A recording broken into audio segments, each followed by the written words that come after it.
Hello everyone, welcome back to the channel. Let's diving deep into system design, talking about things like load balancing and caching strategies. In our last video, we looked at different ways to keep data in sync between your cache and your database. And we highlighted a key point about the write-around caching strategy, that the database is always the source of truth, because writes go there first.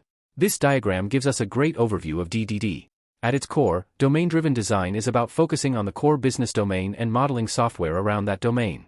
It helps us manage complexity by breaking down large systems into smaller, more manageable parts. Key ideas here include the ubiquitous language, using a shared language between technical and business teams, and building a rich domain model that reflects the business logic. One of the most important concepts in DDD is the bounded context. Think of a bounded context as a boundary within which a specific part of your domain model is consistent and has a clear meaning. For example, in an e-commerce system, you might have a catalog context, an order context, and a billing context.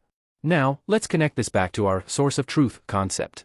When we talk about the database being the source of truth in a technical caching strategy like write-around, we mean that at that specific technical layer, the database is the authoritative place for the most up-to-date data before it gets cached for reads.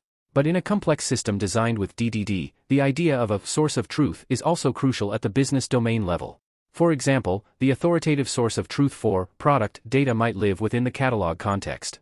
The source of truth for order data lives within the order context.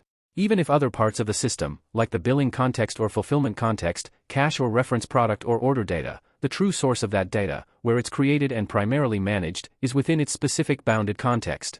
So, even with data potentially cached at many technical layers, in the browser, in a CDN, in a distributed cache, and yes, in the database using strategies like write-around, understanding the bounded context helps you know where the business source of truth resides for a particular piece of data. This is vital because when you need to update data, ensure consistency, or understand the authoritative state of something in your system, you need to know which domain owns that data and where its primary source of truth is managed, regardless of the caching strategies used at different technical layers. Domain-driven design provides the framework to define these boundaries and the ubiquitous language to talk about them clearly, which is essential when dealing with the complexity introduced by performance optimizations like multi-layer caching. So, while write-around caching says the database is the technical source of truth for this data flow, DDD helps you identify this data belongs to the order context, and its source of truth is managed over here. What do you think about the relationship between technical caching strategies and the business source of truth in DDD? How do you manage data consistency across different bounded contexts? Let me know your thoughts in the comments below. This is a fantastic area for discussion.